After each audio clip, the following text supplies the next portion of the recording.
अस्सलाम वालेकुम बच्चों, उम्मीद है आप सब लोग खैरियत से होंगे। आज हम ये चैप्टर शुरू करने जा रहे हैं। आज इसको हम डिटेल में पढ़ने वाले हैं, एग्जाम के हिसाब से तैयारी करने वाले हैं। चाहे आप ये कभी भी देख रहे हो साल में, चाहे पेपर में आपके पास 10 महीने बचे हों या फिर 10 दिन बचे हुए हैं, हम आपको ऐसे तैयारी कराने वाले हैं कि आपके है ना फेडरल बोर्ड में 90% से ज्यादा मार्क्स आए। हम आपको इंपॉर्टेंट चीजें एग्जाम्स में क्या क्या एग्जामिनर को चाहिए होता है, ये हमारा पहला लेक्चर नहीं है। तो अगर आपको कुछ चीज समझ ना आए, कंफ्यूजन हो, तो वो इसलिए क्योंकि आपने पहला लेक्चर नहीं देखा हुआ। तो भाई पहला वाला लेक्चर देख लो और ऑर्डर में चलो, बगैर शुरू के कॉन्सेप्ट्स को पढ़े हुए ये आपको कंफ्यूजन, ये पहला लेक्चर नहीं है। अगर आपको पहला लेक्चर देखना है और बाकी सारे चैप्टर्स के भी और इन सारे सब्जेक्ट्स के भी, तो भाई आप जाओ हमारे कमेंट सेक्शन में, यहाँ पे डाली हुई है 4 लिंक।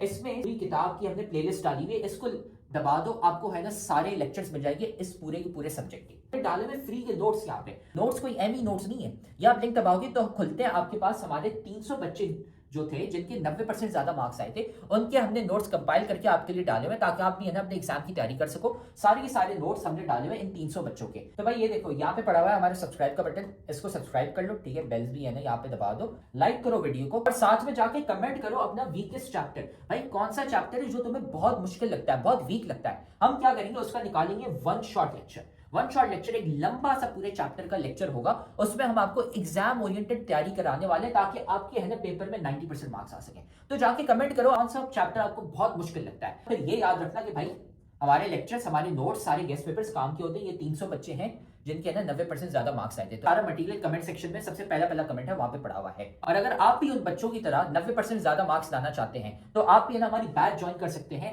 जिसमें हम आपको A to Z सारी तैयारी कराते हैं सारे सब्जेक्ट्स की, है ना। हमारी स्पेशल बैच नंबर 1 है, तो हमें इस व्हाट्सएप नंबर पर मैसेज कर लो। ये सारी चीजें हम आपको देते हैं और एग्जाम के हिसाब से तैयारी कराते हैं। अगर आप भी है ना 90% ज्यादा मार्क्स लाना चाहते हैं, अपने माँ बाप का नाम रोशन करना चाहते हैं। तो अब हम ये लेक्चर शुरू करते हैं। इस टॉपिक को आज डिटेल में हम पढ़ने वाले हैं। तो बात है ये सारी। आज के लेक्चर में हम करने वाले हैं हमारा 6.3 मेजर एनर्जी रिसोर्सेज। अच्छा, ये होता क्या है तो देखें, रिसोर्सेज एनर्जी के, यार एनर्जी जो होती है ना आपकी आती कहाँ से? तो देखें, एनर्जी आपकी बनती नहीं है ना डिस्ट्रॉय होती है, ये हमने एक लॉ पढ़ा हुआ है, ठीक है। एनर्जी आती कहाँ से? तो एनर्जी है ना स्टोर हुई भी होती है कुछ जगहों पे, और वो है ना रिसोर्सेज होते हैं जहाँ पे एनर्जी स्टोर करके रख, ठीक है। तो जैसे फॉर एग्जांपल आप गाड़ी का पेट्रोल है वो जलाते हैं, ठीक है।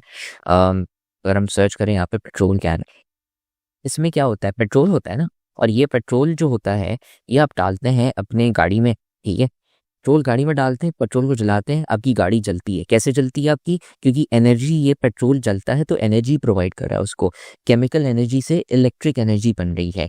तो एनर्जी स्टोर हुई हुई है पेट्रोल में, उसको आप जलाते हैं, उससे इलेक्ट्रिक एनर्जी बनती है और इलेक्ट्रिक एनर्जी पर गाड़ी को चलाने में यूज़ की जाती है, ठीक है। तो ये है आपका एनर्जी रिसोर्सेज के। एनर्जी हमें ना कहाँ से ले रहे हैं, स्टोर कहाँ पे हुई हुई है, ठीक है। अब इस एनर्जी के है ना, अब 2 किस्मात होते हैं। एक होता है आपका नॉन रिन्यूएबल एनर्जी रिसोर्स, दूसरा होता है रिन्यूएबल एनर्जी रिसोर्स, ठीक है। अब नॉन रिन्यूएबल एनर्जी आपकी ऐसी होती है जो लिमिटेड होती है, और वो है ना रिप्लेस नहीं हो सकती नेचुरल। क्या मतलब? लिमिटेड है, मतलब खत्म हो जाएगी एक टाइम के बाद, ठीक है। इसका क्या मतलब है? खत्म हो जाएगी, क्योंकि लिमिटेड है। जैसे पेट्रोल है आपका, आपने गाड़ी में डाला, पेट्रोल तो खत्म हो गया, फिर आप जाके रिसीव कराते हैं ना, तो चले आपने पेट्रोल पंप से ना जाके ले लिया पेट्रोल, फिर पेट्रोल पंप से भी तो पेट्रोल खत्म हो जाएगा, तो वो पेट्रोल कहाँ से आता है? वो ज़मीन के अंदर से आता है। लेकिन ज़मीन के अंदर भी इनफाइनाइट पेट्रोल नहीं है, एक टाइम के बाद पेट्रोल ज़मीन के अंदर भी खत्म हो जाएगा, लेकिन अभी नहीं, हज़ारों सालों के बाद। तो ये है ना, इसके बारे में बात हो रही है नॉन रिन्यूएबल एनर्जी रिसोर्स की। ये जो आपके पेट्रोल जो है ना, ये और भी बहुत सारे हैं, जैसे कोल हो गया, गैस हो गई, नेचुरल गैस जो आप चूल्हे पे यूज़ करते हैं, पेट्रोलियम हो गया। कोल वो होता है जो आप रेलगाड़ी में यूज़ करते हैं, आपकी ट्रेनें ऐसे चलती हैं। तो देखिए, कुछ टाइम के बाद आपकी ये जो चीज़ें हैं ना, नॉन रिन्यूएबल एनर्जी रिसोर्सेज, ये ख़त्म हो जाएंगी, ठीक है। एक तो ये, फिर दूसरी होती है आपकी renewable energy resources. Renewable energy resources ऐसी हैं जो कभी ख़त्म नहीं होंगी। वो क्या होती हैं? अनलिमिटेड होती हैं, ठीक है। अनलिमिटेड, कभी खत्म नहीं होगी, ठीक है। तो अब ये होता कैसे है? तो देखिए, यहाँ पे लिखा हुआ है can not be replaced naturally, मतलब वो नेचुरली है ना, जल्दी नहीं आएगी। क्या मतलब? पेट्रोल जो है ना आपका, जो पेट्रोल बनने में 100 हज़ारों साल लगते हैं, ठीक है, या उससे भी ज़्यादा साल लगते हैं। लेकिन रिन्यूएबल एनर्जी जो है वो है ना आपकी कभी ख़त्म नहीं होगी। क्यों? क्योंकि वो अनलिमिटेड और जल्दी बनती जा रही है, ठीक है। रिन्यूएबल एनर्जी में क्या क्या आता है, जैसे आपका सूरज हो गया, सूरज भी आपकी एनर्जी निकालता है। वो सूरज क्या कभी खत्म नहीं होगा, सूरज वहीं पर पड़ा हुआ है, तो वो रोशनी आपको देता है। हाँ चले रात आ गई लेकिन सुबह तो फिर आएगी ना, तो सूरज आपका है ना कभी खत्म नहीं होगी। ठीक है, तो रोशनी कभी खत्म नहीं होगी आपकी, वो एक फॉर्म ऑफ एनर्जी है। ठीक है। फिर हवा हो गई, पानी हो गया, और बायोलॉजिकल प्रोसेस हो गई। ये हम डिटेल में पढ़ेंगे, कोई मसला नहीं है, लेकिन अभी बस आप ये समझें कि रिन्यूएबल एनर्जी रिसोर्सेज जो है आपके, ठीक है, वो कभी खत्म नहीं होंगे। अब इनको हम एक एक करके डिटेल में सब पढ़ेंगे, ठीक है। लेकिन अभी आपको दो चीज़ें पता चल गई, एक है नॉन रिन्यूएबल एनर्जी रिसोर्स और दूसरा रिन्यूएबल एनर्जी रिसोर्स। नोट्स ये अगेन आपको अगर ये वाले नोट्स चाहिए तो ये आपको मिल जाएंगे हमारे इंस्टाग्राम से। अगर आप हमारे इंस्टाग्राम पे आएंगे, यहाँ पे हमारे सारे नोट्स और गेस्ट पेपर्स पड़े हुए हैं। लेकिन देखें यहाँ पे नोट्स में हमने क्या डेफिनेशन लिखी, नॉन रिन्यूएबल एनर्जी रिसोर्सेज कौन से हैं, जो लिमिटेड होते हैं और रिप्लेस नेचुरली जल्दी नहीं होते, मतलब खत्म हो जाएंगे, अनलिमिटेड नहीं है। ठीक है, और एग्जांपल्स हमने थोड़ी सी दे दी। फिर उसके बाद रिन्यूएबल एनर्जी रिसोर्सेज ऐसे हैं जो आपकी कभी खत्म नहीं होगी, क्यों, क्योंकि वो जल्दी बनते जा रहे हैं। ठीक है, ये हो गया। और साथ में ये है ना कुछ थोड़े से एग्जाम्पल्स हैं, मैंने डायग्राम तो ख्याल रखें, डायग्राम ये वाली जो है ना, ये टेबल, ये आपने बिल्कुल याद करना है। अच्छा, फॉसिल फ्यूल हो गए, न्यूक्लियर फ्यूल हो गया, ये कौन से आपके नॉन रिन्यूएबल हैं। रिन्यूएबल कौन से आपके, ये वाले और ये वाले। ठीक है, ये लिस्ट आपने ज़रूर याद करनी है आपके पेपर के लिए। तो ये हो गया। अब एक और चीज़ इसके साथ इम्पॉर्टेंट जो है, ठीक है, वो है इन्वायरमेंट के ऊपर। नॉन रिन्यूएबल एनर्जी रिसोर्सेज जो है ना आपके, ये वाले नॉन रिन्यूएबल एनर्जी, वो वाले जो लिमिटेड होते हैं, वो होते हैं हार्मफुल आपके इन्वायरमेंट के लिए। फॉर एग्जाम्पल आप पेट्रोल जलाते हैं, पेट्रोल जब आप जलाते हैं तो आपको एनर्जी तो मिल रही है, सही है, लेकिन साथ में एक और चीज़ भी हो रही है। वो चीज़ ये हो रही है कि आपका जो कार्बन डाइऑक्साइड है ना, वो भी बन रहा है, CO2, और वो एक ग्रीन हाउस गैस है, हार्मफुल गैस है। तो आपके एनवायरनमेंट में वो आ रहा है, इम्पैक्ट आ रहा है, हार्म कर रहा है उसको। क्यों? ग्लोबल वार्मिंग, क्लाइमेट चेंज, ये सारी चीज़ें हो रही हैं। तो ये होता है नॉन रिन्यूएबल के बारे में। रिन्यूएबल वाली जो है ना, वो सेफ होती है आपके एनवायरनमेंट के लिए, वो आपके एनवायरनमेंट को हार्म नहीं करती। ठीक है, जैसे सूरज हो गया, ये सब वगैरह, ये आपके एनवायरनमेंट को हार्म नहीं करते। लेकिन नॉन रिन्यूएबल एनर्जी रिसोर्सेज जैसे पेट्रोल ले लिया, गैस जला ली, ये इनको आपने जलाया, तो कार्बन डाइऑक्साइड रिलीज हो रही है आपके एनवायरनमेंट में। ठीक है, तो ये होते हैं आपके रिन्यूएबल और नॉन रिन्यूएबल के थोड़े से फर्क में। यहाँ पे भी देखिए, अगर आप देखेंगे यहाँ पे टाइप्स लिखी हुई है। ठीक है, टाइप्स शॉर्टलिस्ट करके हमने है ना नोट्स में ये देख लिए। यहाँ पे देखिए इम्पैक्ट एनवायरनमेंट पे कौन सा आ रहा है। ठीक है, ये अलग अलग यहाँ पे लिखे हुए हैं। तो देखिए, emission of green house gases जो अभी मैंने, और साथ में पॉल्यूटेंट्स, पोल्यूशन जो कॉज हो रहा है, ये मैंने आपको बताया अभी कि जब आप पेट्रोल फ्यूल जलाते हैं तो ये है ना हो रहा है एनवायरनमेंट को, सबसे पहले। दूसरा हो गया वाटर रिसोर्सेस। ठीक है, आप पानी यूज अप कर रहे हैं किसके लिए, स्टीम प्रोड्यूस करने के लिए। तो अब इसमें होता क्या है, तो देखिए यहाँ पे होता यह है कि यहाँ पे है ना आपका लेट्स से पेट्रोल हो गया, कोल हो गया, गैस हो गई, इसको आप जलाते हैं। ठीक है, इसको आपने क्या किया, जलाया। ये देखें ना यहाँ पे जलाया। जब आपने इसको जलाया तो ये देखें यहाँ पे एनर्जी प्रोड्यूस हो रही है। उससे क्या करे, आपके पास पानी होता है, उस पानी को आप क्या करते हैं, गर्म करते हैं, बॉईल करते हैं। ये देखें बॉयलर, तो ये आग यहाँ पे निकल रही, कैसे आई आग, कैसे आई, ये आप है ना यहाँ पे पेट्रोल को जला रहे हैं। पेट्रोल को जला के आप क्या करें, पानी को गर्म कर, जैसे अपने क्या अपने गैस पे, चूल्हे पे जो आप पानी गर्म करते हैं ना, बॉईल करते हैं आप, पानी को बॉईल करके वो किस में बन जाता है, स्टीम में, हवा में। ठीक है, स्टीम। ठीक है, पानी आपका लिक्विड से गैस में बन गया। ठीक है, वो गैस बन गई, हवा बन गया। चले, फिर उसके बाद क्या होता है कि ये टरबाइन होता है। अब ये टरबाइन क्या होता है, टरबाइन की हम है ना, मैं आपको एक जो पिक्चर दिखाता हूँ। तो ये देख रहे हैं आप, एक पंखा ऐसे कुछ, ये बहुत बड़ा है, लेकिन इसका छोटा वर्जन ले लें आप, यहाँ पे होता है। जब यहाँ पे हवा आएगी तो क्या करता है, ये पंखा घूमने लगता है, ये टरबाइन ऐसे ही घूमने लगता है।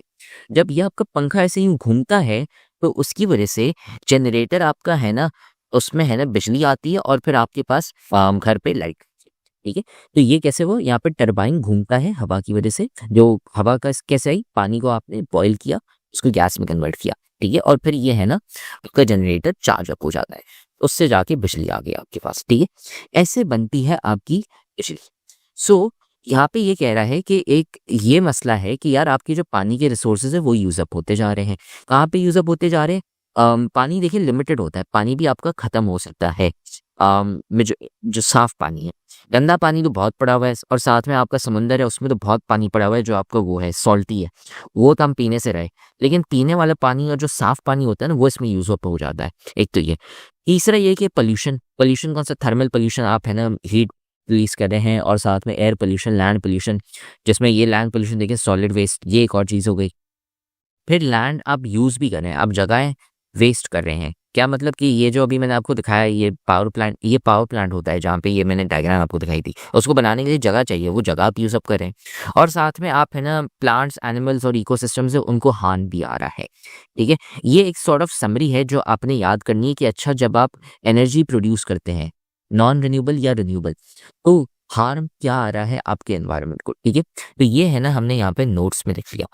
इससे हमें पता चल गया एनर्जी रिसोर्सेज क्या होती हैं और कितने किस्मात होते हैं उसके, नॉन रिन्यूएबल और रिन्यूएबल। ठीक है, फिर उसके साथ उसका इम्पैक्ट क्या आता है एनवायरनमेंट। ठीक है, जब आप बिजली बनाते हैं जैसे मैंने आपको दिखाया था। अब अगले लेक्चर में क्या करेंगे, हम नॉन रिन्यूएबल एनर्जी रिसोर्सेज है ना उनको हम डिटेल में पढ़ेंगे। कौन से किस्म के, दो तीन किस्म के, फॉसिल फ्यूल, न्यूक्लियर फ्यूल और साथ में बायोमास फ्यूल। इनको हम पढ़ेंगे अगले लेक्चर में आपके नॉन रिन्यूएबल एनर्जी रिसोर्सेज में। सो आज की क्लास में अब हम करने वाले हैं रिन्यूएबल एनर्जी रिसोर्सेस। जो पिछला लेक्चर था उसमें बेसिकली दो हिस्सों में इसको हम तोड़ सकते हैं। पहला था कि एनर्जी रिसोर्सेस क्या होते हैं सबसे पहले तो, ठीक है, कि अच्छा वो है ना एनर्जी स्टोर करते हैं, और उसके दो किस्मात होते हैं, non renewable and renewable. Non renewable आपके कौन से हैं, सबसे पहले आपका फॉसिल फ्यूल, दूसरा आपका न्यूक्लियर और तीसरा आपका बायोमास। अब जो नई कैटेगरी है ना, आखिरी कैटेगरी, वो है आपके renewable energy resources. Renewable energy resources क्या होते हैं, वो वाले एनर्जी रिसोर्सेस जो अनलिमिटेड हैं, कभी खत्म नहीं होते। क्यों? क्योंकि वो जल्दी से बन जाते हैं। ठीक है, तो एक है आपका हाइड्रो इलेक्ट्रिक रिसोर्सेस। अब इसमें क्या होता है, आपने डैम देखा होगा, जो होता है रिवर्स पे, ठीक है, डैम इन रिवर्स। इसमें ये होता है कि ये है ना मल्टीपल चीज़ें करता है, लेकिन एक चीज़ होती है कि इससे बिजली बनती है। ये जैसे एक बड़ा डैम हो गया, ये तो बस बराज है, बट ये एक और हो गया। ये बाहर से ऐसे यूँ दिखता है, ठीक है काफ़ी बड़ी चीज़, बाहर से ऐसे यूँ दिखता है। अंदर से क्या होता है कि ऐसे यूँ बना हुआ होता है यहाँ पे। ये हमने बाहर से ऐसी यूँ दीवार देखी बड़ी सी, यहाँ पे पानी होता है, यहाँ से पानी ऐसे यूँ अंदर जाता है और यहाँ पे एक टरबाइन होता है। टरबाइन क्या है, टरबाइन लेकिन इसका थोड़ा छोटा वर्जन ये है ना, यहाँ पे ऐसे यूँ पड़ा होता है। तो ये पंखा होता है ना, जब पानी ऐसे यूँ मूव करता है तो पंखा घूमने लगता है।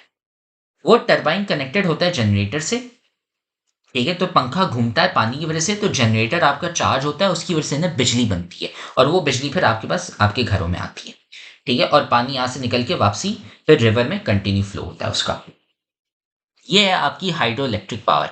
इसमें आप यूज करते हैं पानी, ठीक है, पानी है ना रिवर में मूव कर रहा होता है नीचे की तरफ, समुंदर की तरफ जाने के वक्त, ठीक है, वो समुंदर की तरफ जाता है। अब पानी ऐसे ही मजे से जा रहा है, आपने है ना बीच में है ना टरबाइन लगा दिया, डैम बना दिया ताकि बिजली बना सके। ठीक है, जो ग्रेविटेशनल पोटेंशियल एनर्जी होती है ना पानी की, ठीक है, ये नीचे क्यों जा रहा है, ग्रेविटी की वजह से जा रहा है, ग्रेविटेशन पोटेंशियल एनर्जी, उसकी वजह से है ना पानी आपका फ्लो कर रहा है, और उसकी वजह से है ना आपकी इलेक्ट्रिक एनर्जी क्रिएट हो रही है। आपकी जो एनर्जी है ना वो कन्वर्ट हो रही है फ्रॉम ग्रेविटेशनल पोटेंशियल एनर्जी पानी की, ठीक है, टू इलेक्ट्रिक एनर्जी। ठीक है, ये है ना बहुत जरूरी है। ये हो गया। अब इसका एक तो ये है, दूसरा ये कि ये जो पानी यहाँ पे है ना स्टोर के लिए भी किया जाता है। आप यहाँ पे ना स्टोर करते हैं पानी, फिर है ना ये पानी आप यहाँ से निकाल के फिर आप है ना फार्मिंग के लिए यूज कर सकते हैं और बहुत सारी चीजों के लिए भी यूज कर सकते हैं। ठीक है, तो ये है। अब अब जो आपकी हाइड्रो इलेक्ट्रिक पावर है, इसके एडवांटेजेस क्या है, एक तो सबसे पहले ये रिन्यूएबल है, ठीक है, पानी आपका कभी है ना खत्म नहीं हुआ, और साथ में एफिशिएंट है। ठीक है, ये हो गया। अब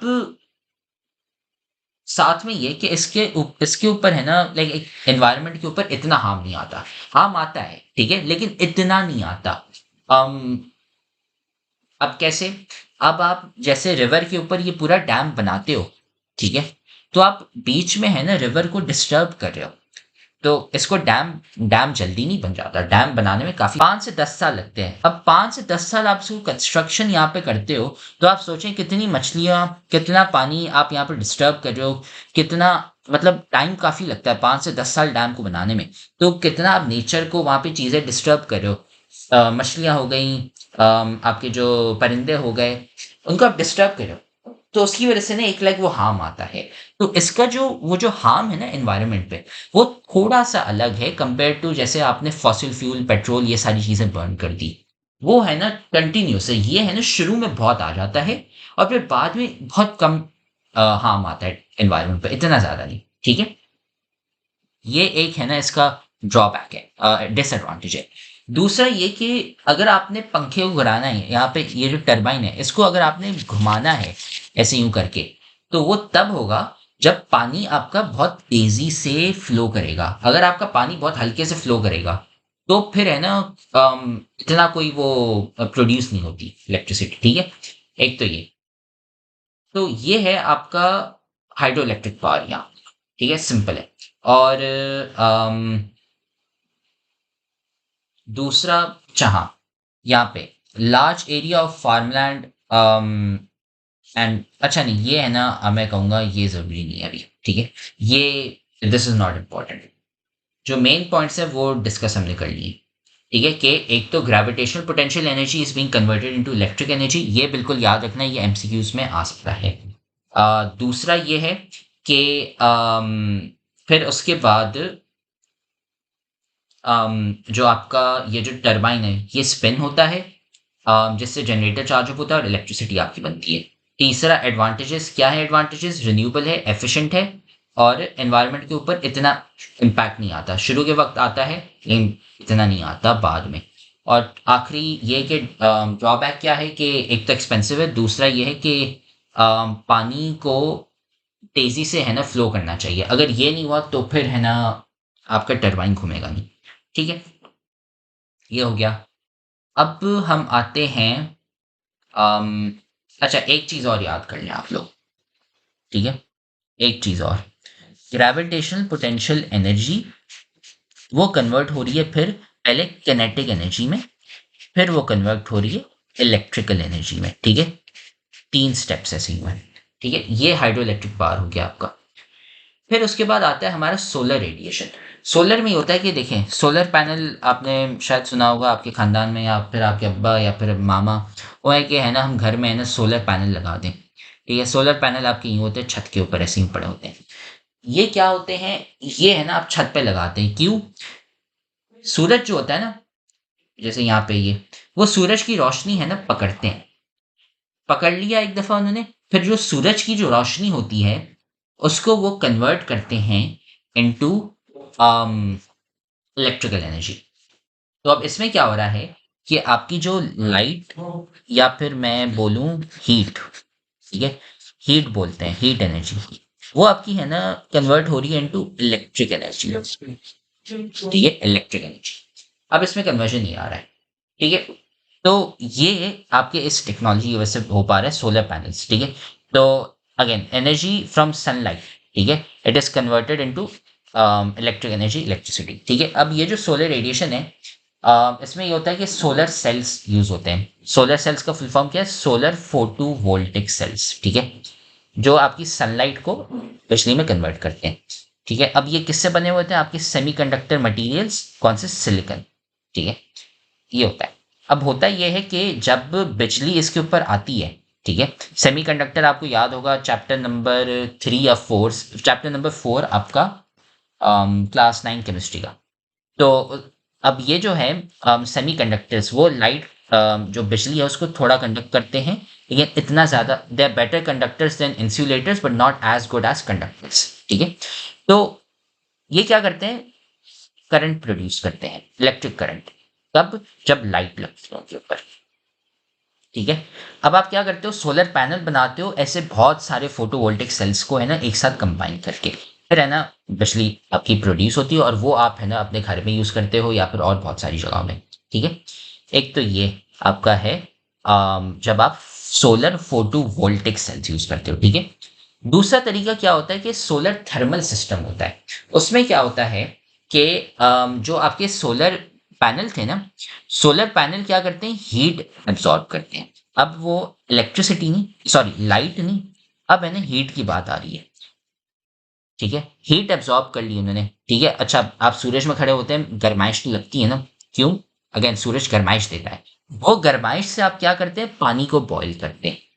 ठीक है, वो एक दफा आपने पानी को बॉईल कर दिया, फिर आपको याद है मैंने पिछले लेक्चर में आपको एक डायग्राम दिखाई थी ना, कि ये पानी होता है, पानी यहाँ पे आता है, ये बॉयलर होता है। बॉयलर क्या करते हैं, हम यहाँ पे फॉसिल फ्यूल्स बर्न करते हैं, आपका पेट्रोल हो गया, ऑयल हो गया, जो भी वो बर्न करते हैं, ताकि उससे हम है ना बॉयलर चला सकें, और पानी को हम क्या करते हैं, बॉईल करते हैं, ताकि वो गैस में कन्वर्ट हो जाए। फिर उसके बाद यहाँ पे एक टरबाइन होता है, टरबाइन फिर टरबाइन कहाँ गया, ये रहा, ये टरबाइन होता है, उससे जनरेटर आपका चार्ज होता है और फिर बिजली बनती है। अब यहाँ पे समझे, मैंने शुरू वाला पार्ट चेंज कर दिया। अब मेरे पास बॉयलर नहीं है, अब मेरे पास यहाँ पे सोलर पैनल की प्लेट्स लगी पड़ी हुई हैं, और वो क्या करती हैं, हीट एब्जॉर्ब करती है। हीट एब्जॉर्ब करके सूरज से आप पानी बॉईल कर लो, और फिर है ना आगे वाला प्रोसेस सेम रहेगा। बस यहाँ पे अब आप बॉयलर में वो यूज़ नहीं कर रहे, आपका यहाँ पे कोल या फिर फॉसिल फ्यूल, कोल ये चीज़ें यहाँ पे यूज़ नहीं कर रहे। ठीक है, तो इसमें क्या होता है, सोलर थर्मल सिस्टम में आपने सूरज की गर्मी यूज़ की, पानी को बॉईल किया, और फिर उससे आप है ना क्या कहते हैं, टरबाइन घुमाते हैं, स्टीम स्टीम के थ्रू। ठीक है, पानी को बॉईल किया, वो स्टीम में कन्वर्ट हुआ, फिर आप अम, उसको आप फिर टरबाइन स्टीम के थ्रू घूमता है। ठीक है, अब ये हो गया। अब सोलर एनर्जी के एडवांटेजेस, सबसे पहले आपकी बिजली तो फ्री है। हाँ, सोलर पैनल्स फ्री नहीं होते, वो महंगे होते हैं थोड़े से। वो एक, हाँ वो उसका डिसएडवांटेज है, लेकिन सूरज आपका फ्री है, रिन्यूएबल एनर्जी आपकी। ठीक है, इको फ्रेंडली है। तो सूरज आपका कभी खत्म नहीं होगा, नंबर वन। नंबर टू, कोई आपके है ना एनवायरनमेंट पर कोई हार्म ऐसा कुछ नहीं आ रहा। ठीक है, और साथ में कोई कार्बन डाइऑक्साइड या ग्रीन हाउस गैसेस रिलीज नहीं हो रही इसमें। ठीक है, सो क्लीन एनर्जी है, बेहतरीन है। ठीक है, अब ये हो गया, और साथ में सिलिकॉन जो आपका सेमीकंडक्टर है, काफ़ी है ना वो मटेरियल पड़ा हुआ है हमारे पास ज़मीन पे। ठीक है, अर्थ की क्रस्ट हो गई, ये हो गया। लेकिन अब इसके हार्म है। नंबर वन, आपको बहुत ज़्यादा इलेक्ट्रिसिटी प्रोड्यूस करने के लिए बहुत सारे पैनल्स लगाने होंगे। तो उसकी वजह से जो साइज होता है ना, जितना मतलब सोलर पैनल आपको है ना बहुत सारे लगाने पड़ेंगे, और बहुत सारे सोलर पैनल लगाने के लिए बहुत बड़ा साइज का आपको है ना लैंड चाहिए। तो यूजुअली लोग क्या करते हैं, छत पे लगाते हैं। छत आपको पता है कि हमारी खाली होती है मोस्टली, तो वो छत पे लगाते हैं। ऐसा ना हो कि है ना हमने गाड़ी की पार्किंग, गाड़ी को हटा के फिर है ना वहाँ पे हमने लगा दी, नहीं।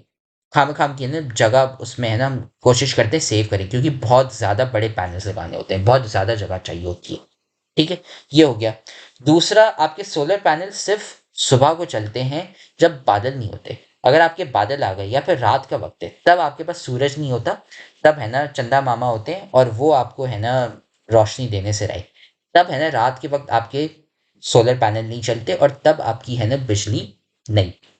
ठीक है, ये होता है आपका सोलर एनर्जी। यहाँ थर्मल क्या होती है, तो देखें, जियो का हमें पता है कि अर्थ है, थर्मल का हमें पता है हीट है। ये समझे, जियोथर्मल एनर्जी वो एनर्जी होती है, वो हीट होती है जो अर्थ से आती है। किधर से? अर्थ के कोर से आती है। तो आपकी जो अर्थ है ये स्फेयर है। ठीक है, अब ये जो अर्थ जो है ना, यहाँ पे बहुत ज्यादा हीट होती है, बहुत गर्म होती है। In fact 5200 degree Celsius. ठीक है, इतना आपका इतना आपका है ना 5000 डिग्री सेल्सियस बीच में यहाँ पे इतना टेम्परेचर होता है आपका यहाँ पे। ठीक है, यहाँ पे। सो अब होता ये है कि अम, कि क्योंकि यहाँ पे बहुत गर्माइश है।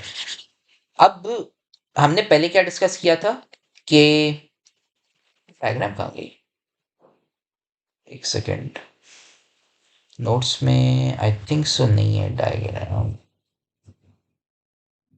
ये वाला, अच्छा नहीं। ठीक है, सो अब यहाँ पे मैंने आपको बोला था कि हम बॉयलर यूज करें, और बॉयलर कैसे चलता है, कोल आप उसको जलाते हैं ताकि है ना आग निकले, पानी बॉयल हो।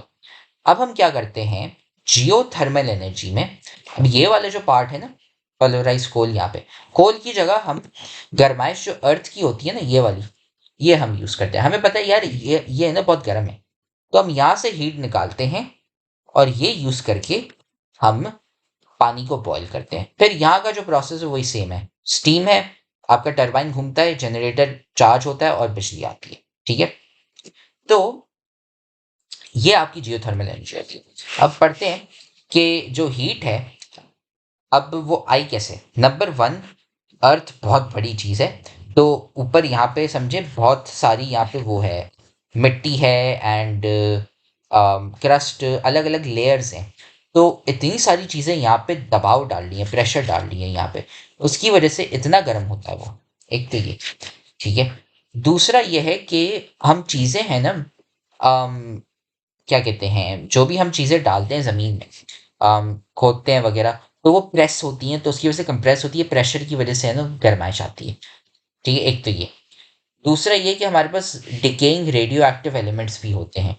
रेडियो एक्टिविटी मैंने आपको बताया था लास्ट लेक्चर में भी, कि ये आप है ना क्लास 10 फिजिक्स के आखिरी चैप्टर में पढ़ेंगे, तो मसला नहीं। लेकिन रेडियो एक्टिव एलिमेंट्स कुछ होते हैं, वो है ना टॉक्सिक एलिमेंट्स होते हैं जो आपकी स्किन के लिए बुरे होते हैं। ठीक है, ये भी है ना हीट प्रोड्यूस करते हैं। इसकी वजह से ना बहुत सारी हीट होती है, नंबर वन। नंबर टू, ये रिन्यूएबल एनर्जी है। क्यों, ये है ना आपका जो अर्थ का कोर है, ये है ना कभी ठंडा नहीं होने वाला, नंबर वन। और नंबर टू, एनवायरनमेंट को कोई है ना कोई हार्म नहीं आता। ठीक है, और हाँ यहाँ पे भी लिखा है due to the immense size of the earth, आपकी अर्थ इतनी बड़ी है कि थाउजेंड्स ऑफ ईयर्स लग जाएंगे to deplete this energy source, जिसकी वजह से ये रिन्यूएबल है। ये कभी खत्म नहीं होने वाली, ऑलमोस्ट ना होने के बराबर कभी खत्म होगी। थाउजेंड्स ऑफ ईयर्स, थाउजेंड बहुत होते हैं, आप खुद जो हैं वो 80-100 साल के रहते हैं, थाउजेंड्स। तो इसलिए कोई मतलब आपकी जो ये हीट है ना, ये कभी खत्म नहीं होने वाली। ठीक है, तो ये है आपकी जियोथर्मल एनर्जी, अबंडेंट है, ये इसका फायदा है, and it does not produce green house gases. ठीक है, रिलायबल सोर्स ऑफ पावर है। क्यों, क्योंकि ये अफेक्ट नहीं होती वेदर कंडीशन से। जैसे सोलर में था, रात का वक्त आ गया या फिर बादल आ गए, तब आपकी सोलर बंद हो जाएगी। ये कभी सोलर, ये आपका कभी बंद नहीं होने वाला, आपकी अर्थ हमेशा गर्म रहेगी। ठीक है, ये हो गया। अब हाउएवर इसका डिसएडवांटेज ये है कि ये इकोनॉमिकली वायबल होती है सर्टेन लोकेशंस ऑन अर्थ। क्या मतलब, ये जो जियोथर्मल का पावर प्लांट है ना, ये आप हर जगह पे नहीं खोल सकते, ये आपको है ना कुछ कुछ जगह पे खोलना होता है, कुछ जगह पे आप नहीं खोल सकते, रिस्ट्रिक्शंस होती हैं। एक तो ये। दूसरा, हाइड्रोजन सल्फाइड गैस, H2S, ये एक गैस है जो रिलीज होती है। ये भले वो ना हो आपकी ग्रीन हाउस गैस CO2 ना हो, लेकिन फिर भी है ना ये गैस रिलीज होती है और वो टॉक्सिक होती है एंड डेडली भी होती है कभी कभार, जब बहुत सारी होती है उसकी। ठीक है, अब आते हैं हम विंड पे। विंड में क्या है कि हवा आपकी जब चलती है, ऐसे बड़े बड़े पंखे आपने ना खोले हैं ना, खेतों पे लगा दिए या समंदर के पास लगा दिए, जहाँ पे ना हवा बहुत तेज से चल रही हो। जब हवा बहुत तेज से चलेगी, कि आपके टरबाइन घूमेंगे और उससे ना फिर आपकी बिजली प्रोड्यूस होगी। ये है आपकी विंड एनर्जी।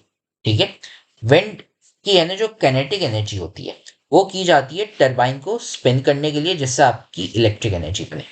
ठीक है, नंबर वन। अब उसमें क्या क्या होता है, ये जो पंखे देखे थे ना, ये बिग रोटर ब्लेड्स होती हैं। ठीक है, और वो कनेक्टेड होते हैं किससे, hub, gear box and generator.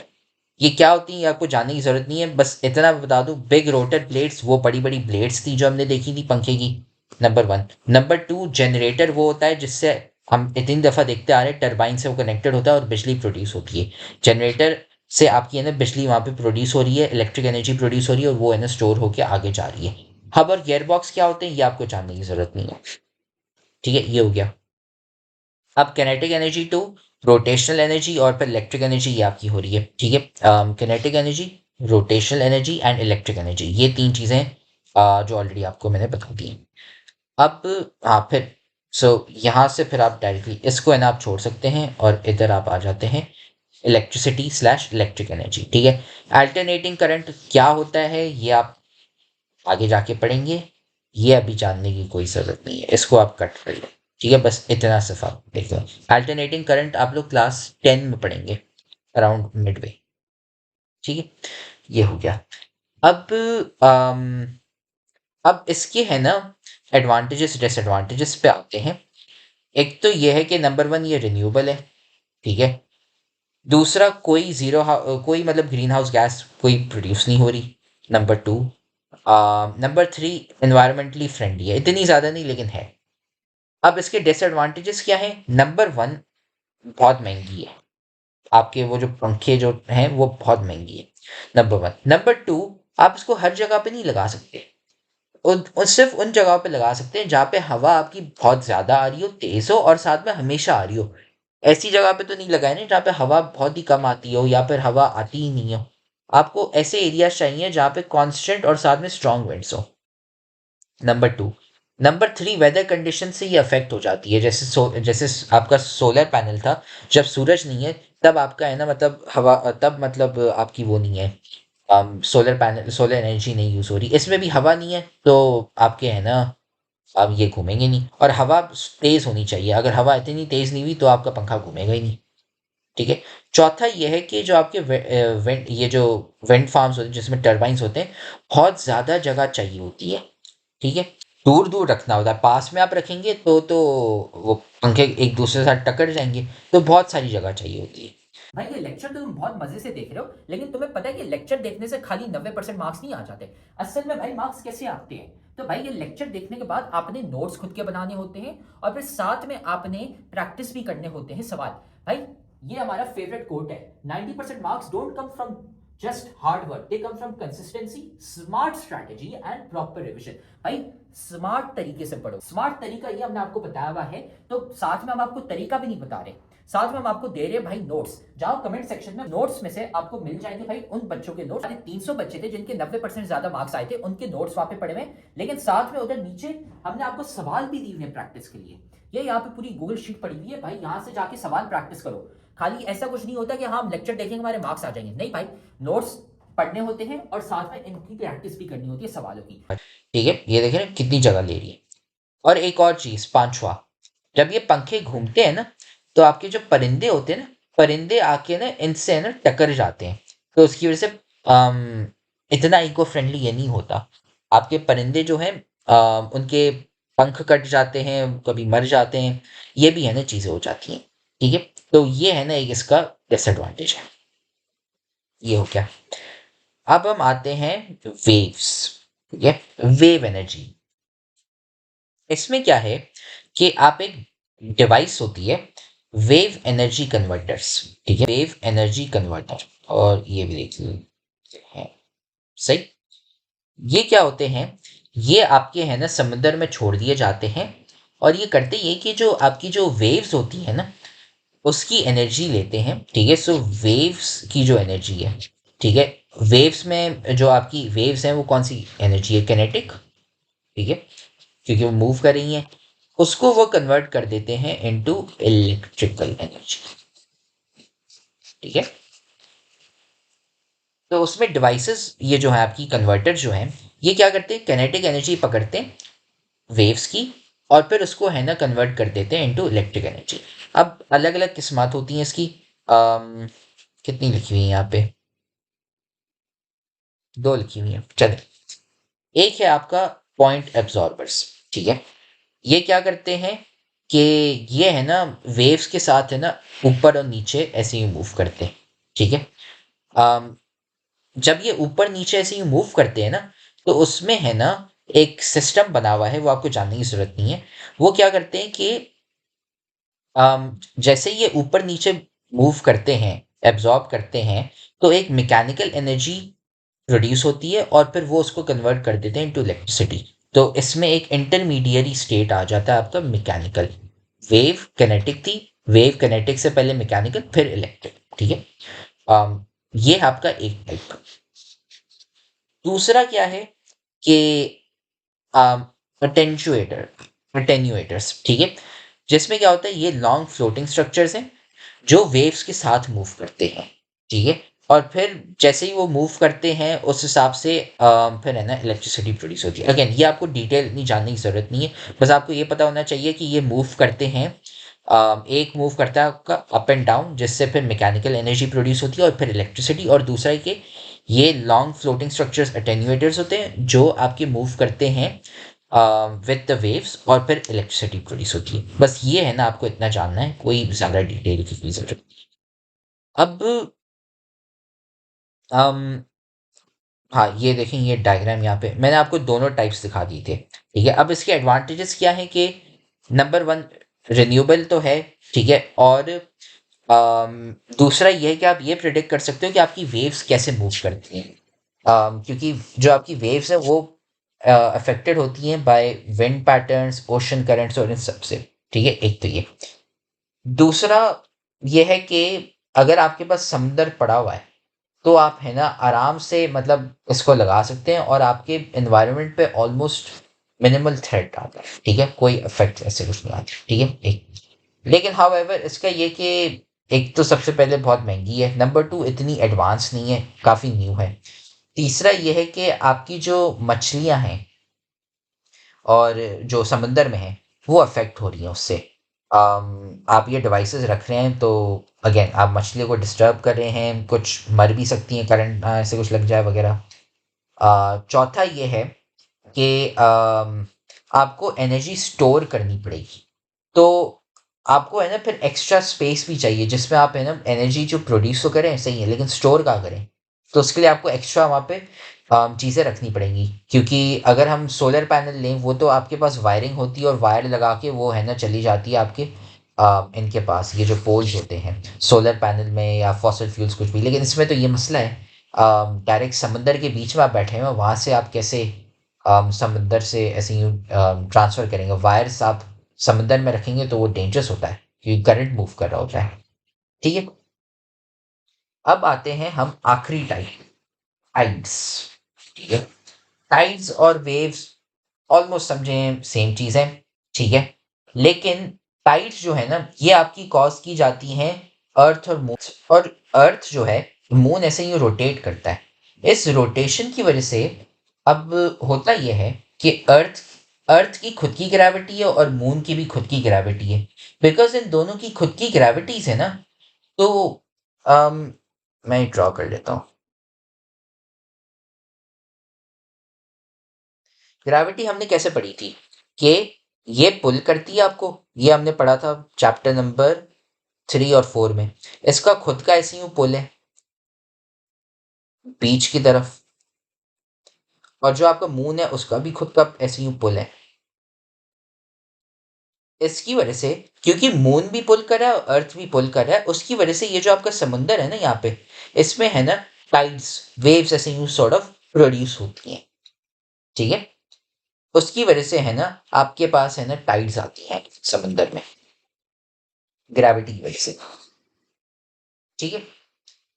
अब ये है, अब इसमें ये होता है कि आप एनर्जी कैसे यूज करते हो।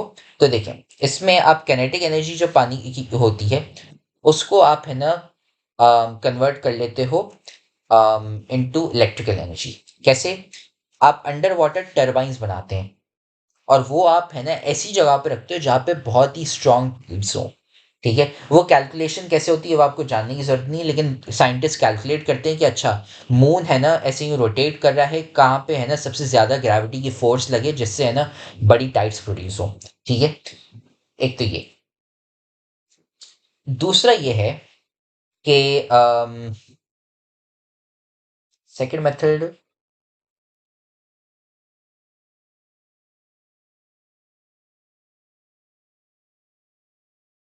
अच्छा 3 है, ठीक है। एक सेकंड, ये जो तरीका अभी हमने पढ़ा ये है टाइडल स्ट्रीम सिस्टम्स। अब जो दूसरा है टाइडल रेंज सिस्टम्स, इसमें क्या होता है कि आपके पास दो किस्म की टाइड्स होती हैं, high tide and low tide, ठीक है। हाई टाइड वर्सेस, और वो कनेक्टेड हो जाता है विद द बेसन, मतलब जो बेस होता है, ठीक है। ये जब आप करते हैं तो उससे ये होता है कि इससे है ना फिर पानी इसके थ्रू फ्लो करता है हाई टाइड और हाई टाइड से लो टाइड, आपको मैंने अभी बताया कि पानी फ्लो करता है, ठीक है। तो हाई टाइड से लेके लो टाइड तक ऐसे यूं आपका पानी मूव करता है। तो हाई टाइड के वक्त आपने है ना पानी को कलेक्ट किया, और लो टाइड जब हो तब आपने रिलीज कर दिया, उससे है ना फिर आपकी इलेक्ट्रिसिटी प्रोड्यूस होती है, ठीक है। ये दूसरा तरीका है, ठीक है। ये हो गया। अब जो टाइडल एनर्जी सिस्टम्स हैं, ये रिन्यूएबल है सबसे पहले, ठीक है। क्यों? अगेन वो आपके पास वेव्स टाइड्स ये कभी खत्म नहीं होंगी, एक तो ये, ठीक है।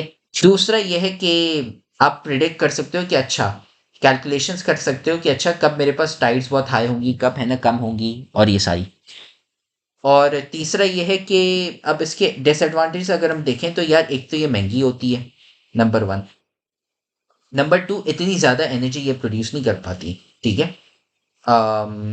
have calculated that the rise and fall they dissipate at a rate of 2 to 3 million megawatts, लेकिन उसमें से बहुत कम हम है ना एक्सट्रैक्ट कर पाते हैं। तो इतनी ज़्यादा एनर्जी मिल नहीं पाती, और ये है भी महंगा। और साथ में आपको बराज डैम लगाने होते हैं ओशन में, जिसकी वजह से क्या मसला होता है कि वाइल्ड लाइफ अफेक्ट होती है, जैसे आपके परिंदे हो गए, मछलियाँ हो गई, ये सारी चीज़ें, ठीक है।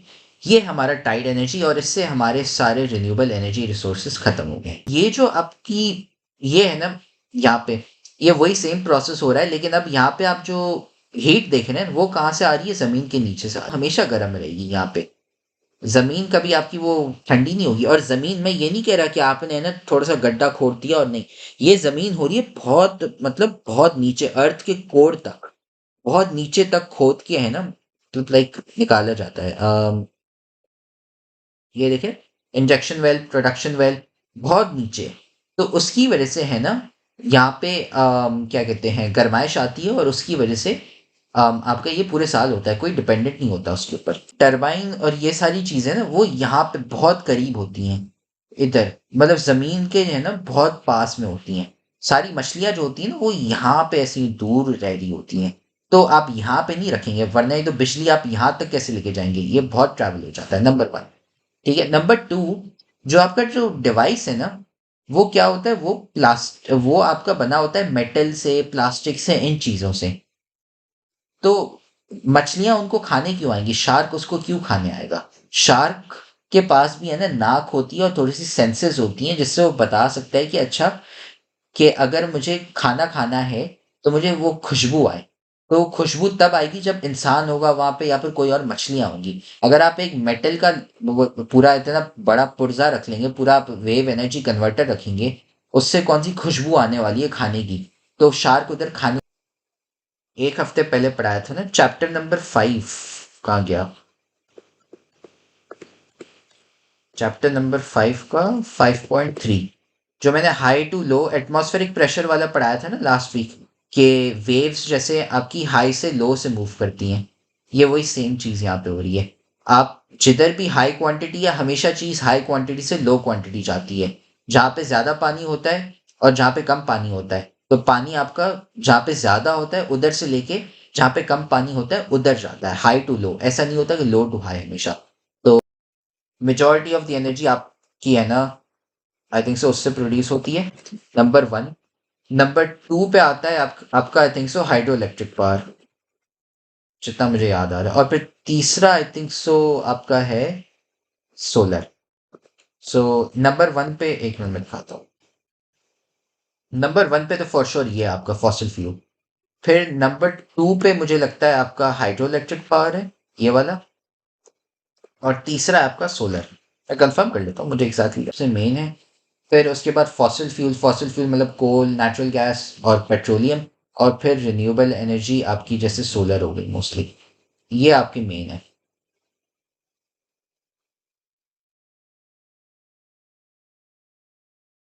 अब एक सेकेंड, यहाँ पे बना हुआ होगा ना? हाँ, अच्छा, हाँ। सो नंबर वन,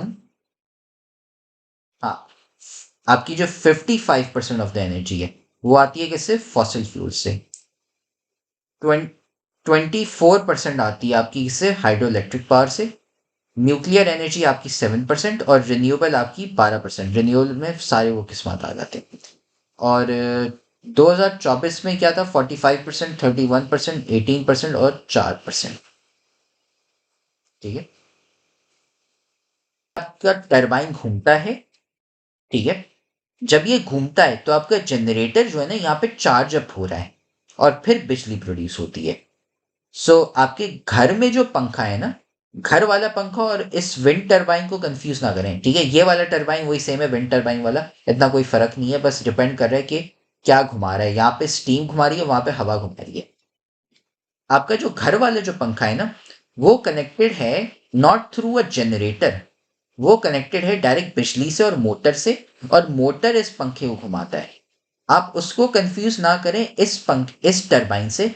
ये टरबाइन अलग है। ये जब टरबाइन घूमता है ये यहाँ पे जनरेटर को चार्ज करता है। यहाँ पे एक बैटरी पड़ी हुई है, वो बैटरी चार्ज हो रही है। क्यों? क्योंकि ये घूमता है, उसकी वजह से। दो किस्म के पंखे हैं। ठीक है, एक आपका घर वाला पंखा जो छत पे ऐसे ही लटका पड़ा हुआ होता है। ठीक है, डायग्राम, खैर, ये आपका घर वाला छत वाला पंखा है। यहाँ पे है ना, इसमें एक मोटर होती है। ठीक है, ये वायरिंग होती है, यहाँ से सिर्फ कनेक्ट होती है, यहाँ से बिजली आती है। ठीक है, बिजली, और बिजली ऐसे यूं जाती है और आपका पंखा घूमने लगता है। जो ये वाला जो है ना टरबाइन, हम जिसके बारे में अभी पढ़ रहे हैं,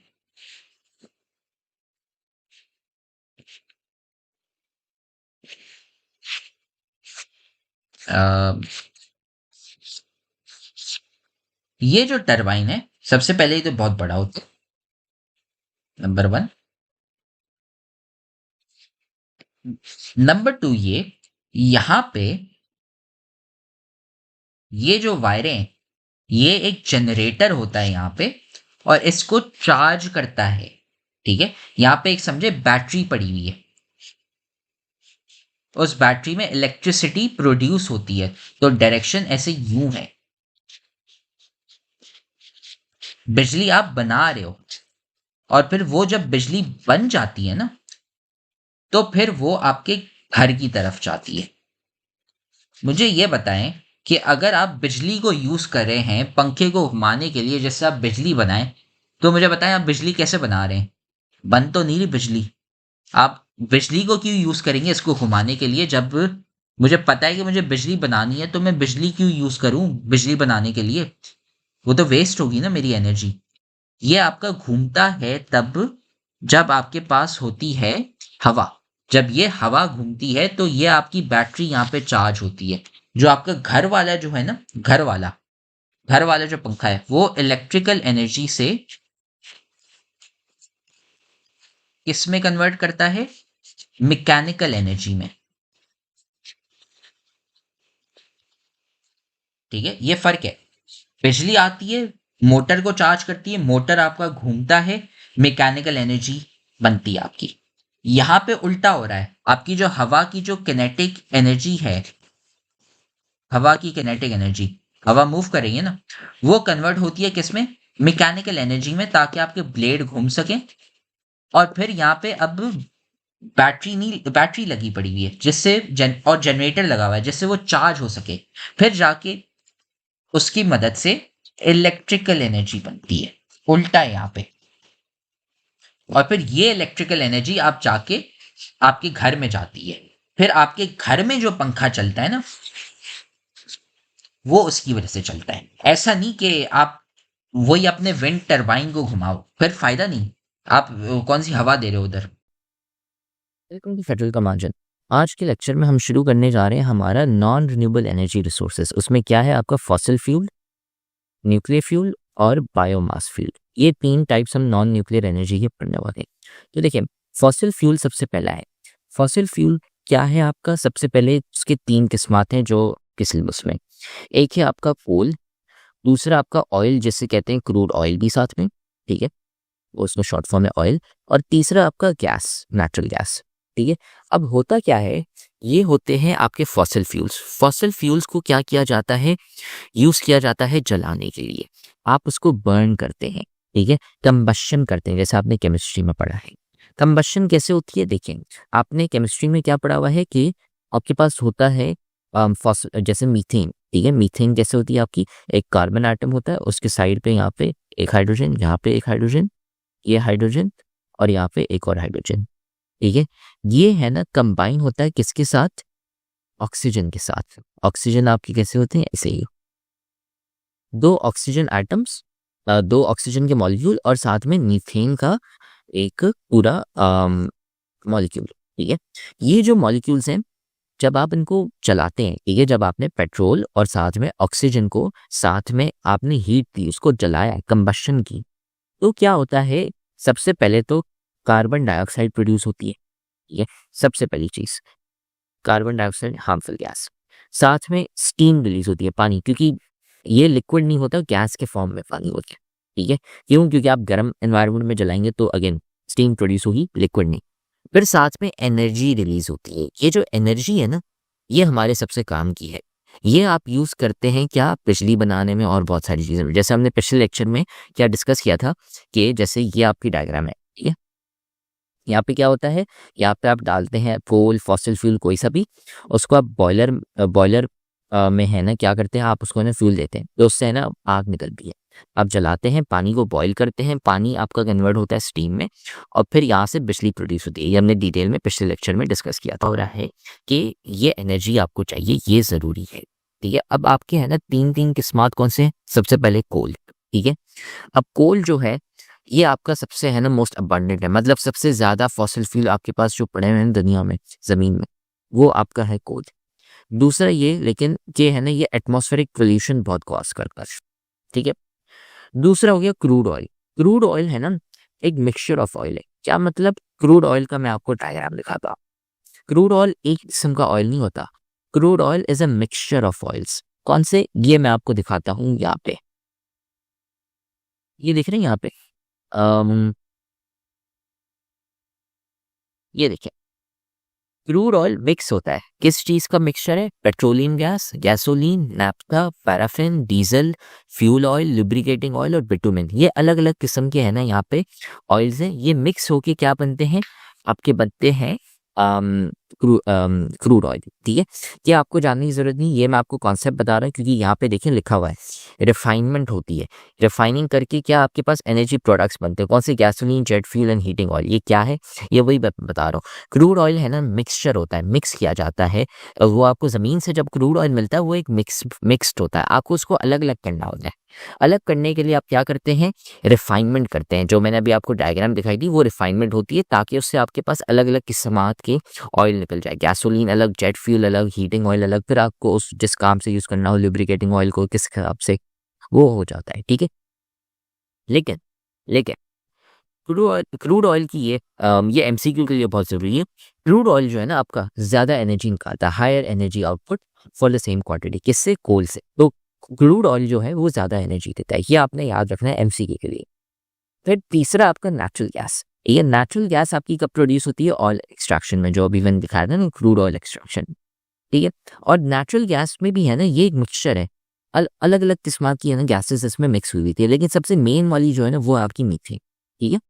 लेकिन अब इसका फायदा क्या है, हर किसी के अपने एडवांटेजेस देखें। इसका ये है कि यार गैस है, गैस को है ना एक जगह से दूसरी जगह ट्रांसफर करना आसान है, गैस को कोई वेट नहीं होता, तो है ना गैस को ट्रांसपोर्ट करना बहुत आसान है, ठीक है। तो ये होते हैं आपके तीन किस्मात के फॉसिल फ्यूल्स, ठीक है। और उसको मैंने अब यहाँ पे ये देखें ना, ये जो प्रोसेस है इसको कैसे यूज किए जाते हैं, ये मैंने अभी आपको बताया था पिछले लेक्चर में, ठीक है। तो वो जरूर आप देखिएगा अगर आपने वो नहीं देखा कि बिजली कैसे प्रोड्यूस होती है। ये पूरा बॉयलर में जाके आप फ्यूल बर्न करते हैं, फिर पानी आपका बॉयल होके हवा बनता है, हवा फिर आपकी है ना बिजली प्रोड्यूस करता है। ये प्रोसेस आपने जरूर देखना है। नोट्स में यहाँ पे ये सारी चीज़ें यहाँ पे डिस्क्राइब की गई हैं। अगेन ये नोट्स कैसे आपको मिलेंगे, ये नोट्स आपको मिलेंगे हमारे इंस्टाग्राम से। यहाँ पे अगर आप आएंगे तो देखेंगे हमारे पास गेस्ट पेपर्स और नोट्स यहाँ पे सब अपलोड हुए होते हैं, ठीक। तो इससे हमारा फॉसिल फ्यूल्स कंप्लीट हो चुका है। अब आते हैं न्यूक्लियर फ्यूल में। न्यूक्लियर फ्यूल में क्या किया जाता है, देखें न्यूक्लियर फ्यूल एक ऐसी चीज़ है कि आप है ना एक एलिमेंट को लेते हैं, ठीक है। जैसे यूरेनियम हो गया, यूरेनियम क्या होता है, अगर आपने पीरियोडिक टेबल मैं आपको खोल के दिखाता हूँ। पीरियोडिक टेबल में आप आएंगे और यहाँ पे आप देखेंगे इस डायग्राम में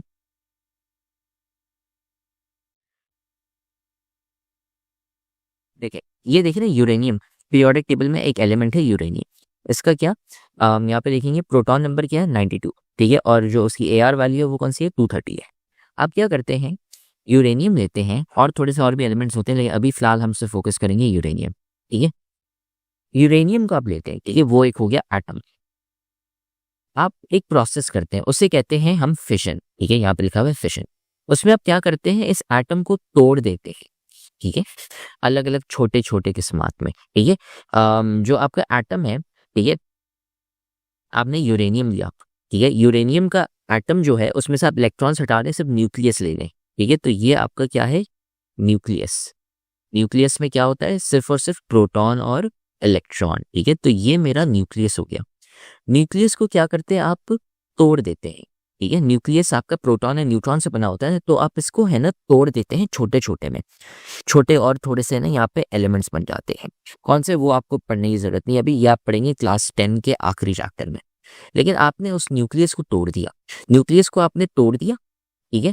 तो आपके पास फिजन हो गई, जिससे क्या हो गया, आपका न्यूक्लियस है ना, एटम जो है वो टूट गया छोटे छोटे और एटम्स में, आयंस में। इसके साथ है ना, जब ये टूटता है तो एनर्जी प्रोड्यूस होती है, ठीक है। तो ये होता है आपका न्यूक्लियर फ्यूल और न्यूक्लियर एनर्जी। क्या आप है ना एटम्स लेते हैं, कौन से, मैं भी आपको बताता हूँ। यहाँ पे देखिए, एक हो गया प्लूटोनियम, दूसरा हो गया यूरेनियम 235। यूरेनियम 235 क्या होता है, आपका ऐसा यूरेनियम जिसका जो MrAr जो है वो 238 नहीं 235 हो, ठीक है। और साथ में U2 थी, यूरेनियम 238 भी है, ठीक है। ऐसे ही अलग अलग किस्मात के होते हैं। आप उनको क्या करते हैं, न्यूक्लियर पावर प्लांट में लेके जाते हैं, ठीक है, और आप उनको है ना तोड़ते हैं, ठीक है। तो आपके ये प्रोड्यूस हो रहे हैं अलग अलग एलिमेंट्स और साथ में एनर्जी। लेकिन साथ में ये जो आप देख रहे हैं यहाँ पे एलिमेंट्स जो प्रोड्यूस हो रहे हैं, ये होते हैं टॉक्सिक, रेडियो एक्टिव होते हैं, ठीक है।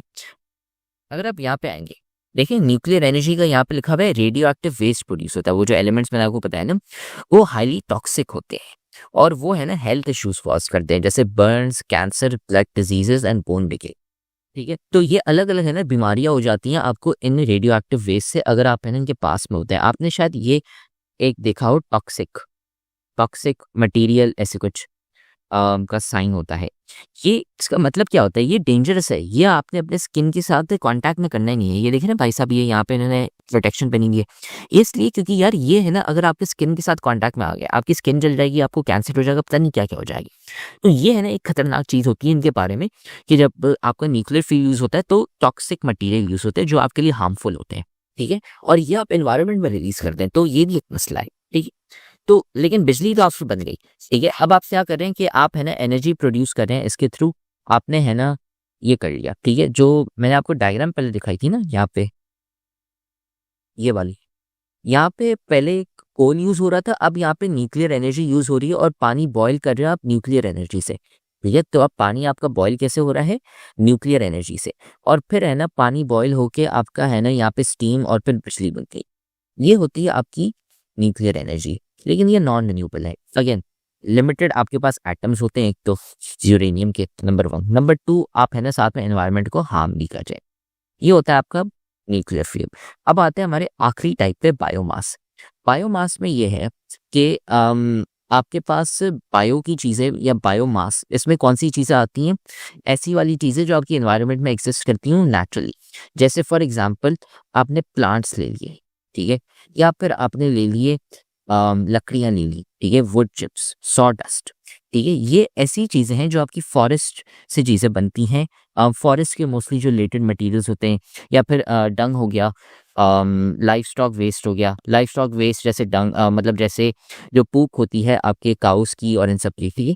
ये जो चीज़ें होती है ना आपकी, इनमें क्या होता है, जब आप इनको बर्न करते हैं तो एनर्जी रिलीज होती है। अब इनमें एनर्जी कैसे आई, अगर आप बायो के स्टूडेंट हैं, ठीक है, तो बायो में आपने ये पढ़ा होगा कि प्लांट्स जो होते हैं आपके, ठीक है, प्लांट्स, उनको आप क्या करते हैं, जब उनको सूरज की रोशनी मिलती है तो फोटोसिंथेसिस होती है। फोटोसिंथेसिस के थ्रू क्या होता है, फिर एनर्जी प्रोड्यूस होती है, कार्बोहाइड्रेट्स जो होते हैं, ठीक है।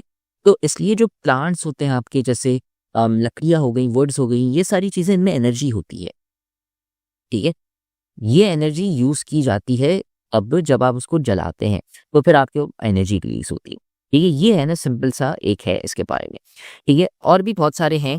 अब जैसे यहाँ पे देखें ना बायोमास, जैसे बायोमास जो होता है ना उसको आप बायोफ्यूल्स में कन्वर्ट करते हैं। तो ये जो लकड़ियाँ थी, प्लांट्स थे, इनको कन्वर्ट किया जाता है फ्रॉम बायोमास टू बायोफ्यूल्स, जैसे इथेनॉल और बायोडीज़ल। ये कैसे किया जाता है ये आपको जानने की कोई ज़रूरत नहीं है। ठीक है, लेकिन ये होता है आपका बायोमास। ठीक है, लेकिन इसका एक मसला है। ठीक है, जब आप बायोमास को जलाते हैं तो बायोगैस प्रोड्यूस होती है, जिसमें से मोस्टली क्या होता है आपका मीथेन, कार्बन डाइऑक्साइड और हाइड्रोजन सल्फाइड। ठीक है, हाइड्रोजन सल्फाइड कौन ये होती है आपकी H2S। ठीक है, ये गैसेस रिलीज होती हैं एनवायरनमेंट में और ये है ना हेल्दी नहीं होती। देखें एग्रीकल्चर है, इसमें पौधे, घास वगैरह जो भी लकड़ियाँ, ये आपने ली, इसको बायो, ये है ना आपने बायोमास हो गया आपका। ठीक है, फूड वेस्ट हो गए आपके। अब आप क्या करते हैं, इसको बायोफ्यूल में कन्वर्ट करते हैं, जैसे आपका इथेनॉल हो गया, मीथेन फ्यूल हो गया, ये सारी। ठीक है, ये लेकिन अगेन ये है ना वापसी हार्मफुल होती है आपके एनवायरनमेंट के लिए। ये सिंपल सा आपका बायोमास फ्यूल, ये हमने यहाँ पे साथ में न्यूक्लियर फ्यूल और बायोमास फ्यूल, इनको है ना सारी यहाँ पे दिखा दी। ये अलग अलग type words, animal manure, sewage, trash garbage, vegetable oils and animal fats, ये सारी चीज़ें हैं आती हैं आपके बायोमास में। तो ये हो गया हमारा अब सारा का सारा biomass fuel and non renewable energy resources. इससे हमारा नॉन रिन्यूएबल एनर्जी हो गया है। अगले लेक्चर में हम करेंगे रिन्यूएबल एनर्जी रिसोर्सेज। तो उम्मीद है अब आपको है ना ये टॉपिक समझ आ गया। हमने सारे के सारे सब्जेक्ट्स और सारे के सारे चैप्टर्स के हमने नोट्स डाले हुए हैं, लेक्चर्स डाले हुए हैं। इधर कमेंट सेक्शन में चले जाओ, नोट्स पढ़े हुए हैं, लेक्चर्स पढ़े हुए हैं, गेस्ट पेपर भी हम आपको दे रहे हैं और इंपॉर्टेंट चीजें भी बता रहे हैं, ताकि आपको है ना एग्जाम की डेट्स भी पता चल जाए और आपका एग्जाम मिस ना हो जाए। सारी चीजें हमने कमेंट सेक्शन में डाली थी, वहां से है ना जाके वसूल कर लो इसको। तो आप देख रहे हो कि हमारी इतने सारे बच्चे हैं जिनके 90% ज्यादा मार्क्स आए। क्यों? सवाल देने के साथ साथ हम सिखाते हैं कि भाई आंसर कैसे लिखते हैं। आंसर लिखने का एक तरीका होता है, वो तरीका हम सिखाते हैं सिर्फ और सिर्फ हमारी बैच वाले बच्चों को, इसलिए हमारे इतने सारे बच्चे हैं जिनके 90% ज्यादा मार्क्स आए हैं।